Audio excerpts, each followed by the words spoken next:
Hey you guys, so it is now October, um, which is mind-boggling. Um, but I did read, technically, 4 books this month, which was super exciting. Now, one of them I was already halfway through with. It was a graphic novel.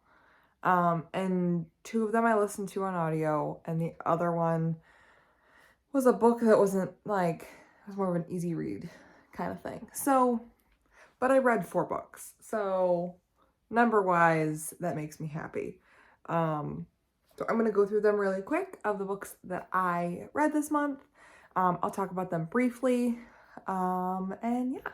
So the first book that I finished this month is Wires and Nerve Volume 2, Gone Rogue, which is the second in the duology, featuring from the Lunar Chronicles series, that has Aiko at the helm, and is in that Lunar Chronicles world.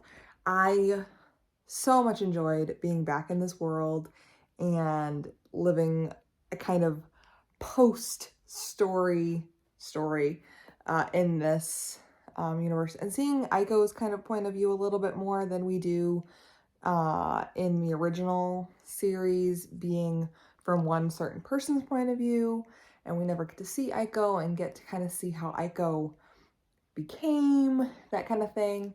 So highly recommend to anybody that loves the Lunar Chronicles series. This is a great graphic novel duology to pick up if you want to kind of just dip your toe back into this world after reading all of the short stories and novellas and everything like that. So definitely highly recommend. I think I gave this one a 5 out of 5 stars because I loved it so much.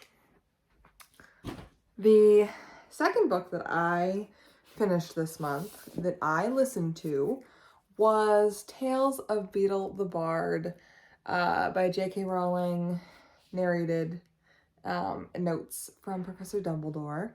I read this because I listened to this on audio about a year ago, I want to say, 6 months ago, somewhere in the middle of the pandemic.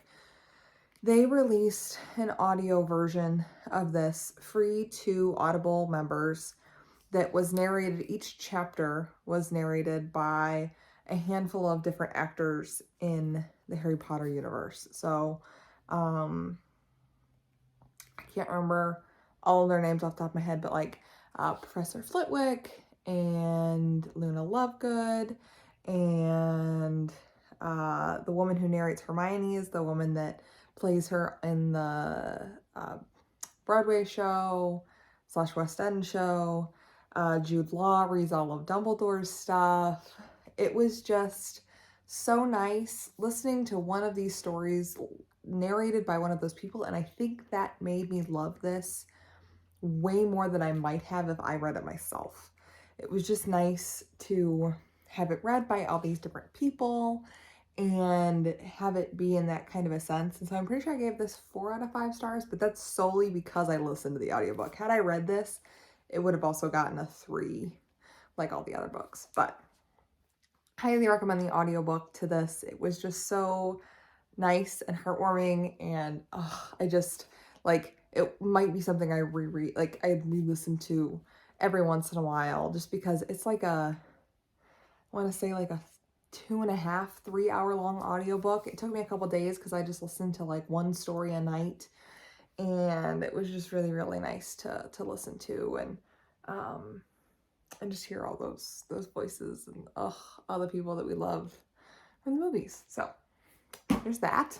I'm just tossing them onto my bed because what else am I gonna do? The third book that I finished this month was Disney Maps. This was just such a nice book to pick up at the end of a night, at the end of a long day, and just flip through a few movies worth of stuff, and just look through all the illustrations and read the little atlas page on like what this is about, because they all have this significant kind of pieces page, like specific to every single story and every single movie that's featured. So like in this one, you have kind of, you always have like a brief story synopsis here of kind of like the general gist of the world itself. And then they always have some sort of like moments to remember or key people, key moments. They're always called different things. So there's always the moments to remember, but like in Pinocchio, it's things found in Geppetto's workshop. So it's just a list of things in his workshop. Where in Wonderland, it's Wonderland key facts, like the government, language is spoken. And then it has a bunch of all the key characters over on this side. So it was just kind of nice to see this. And it was just like, it's definitely a coffee table book. It's not really meant to be read necessarily, more so maybe to kind of an elementary age child as a kind of a bedtime story if you love Disney. But it was just nice to flip through and just kind of warms your heart at the end of the night. So I gave this one 5 out of 5 stars, even though it wasn't really a book kind of thing. And then the last book that I read this month that I listened to was The Anthropocene Reviewed by John Green. This is his first delve into kind of the nonfiction sort of genre, even though he's been doing these reviews previously with his podcast called The Anthropocene Reviewed. And I believe I've showed this off before, but it is one of the signed copies from the first edition that are still available, I'm pretty sure. I don't think they're sold out anywhere. But John Green narrates the audiobook, so that was really, really nice. And that's what made me buy the audiobook, was because he's the one that narrated it. And I listen to other podcasts, so listening to him tell this story and narrate his own life and certain pieces in this aspect was really, really nice. And there's a couple of extra stories in the audiobook that are not in the book. There's, I think, 3 or 4 different additional reviews kind of sprinkled throughout. So, but yeah, it was just nice to hear him tell these stories because it's in first person.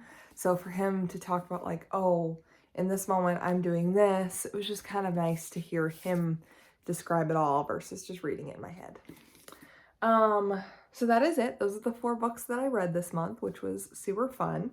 I also want to show off the one book I bought this month that's not really a book that, I mean, I will read it. I've kind of already read it, but isn't a book I will ever include on a TBR pile or anything, but I just thought it was cute because I've been, as part of my job, we're doing birthday books this year and hopefully in the future. So every student for our elementary building gets a book in their birthday month. So we're doing them like once a month. Every kid in that month comes down, gets their books. Cool. So I was looking on Scholastic to buy books and I found this and then refound it on Amazon. And it's just a cute book about the earth, and like told by Earth. It's just, I don't know, it was a stupid purchase, but it's just cute. Like the illustrations are adorable and it's just fun. Working in an elementary building has made me want to buy picture books again, and just like, it's gorgeous. It's gorgeous. But anyway, so this was a whim purchase, but it's just fun and I love it. And it's just a fun addition to my library for no reason other than I thought it was cute. So that is it for my September wrap up. I will be filming a video right after this with my October TBR.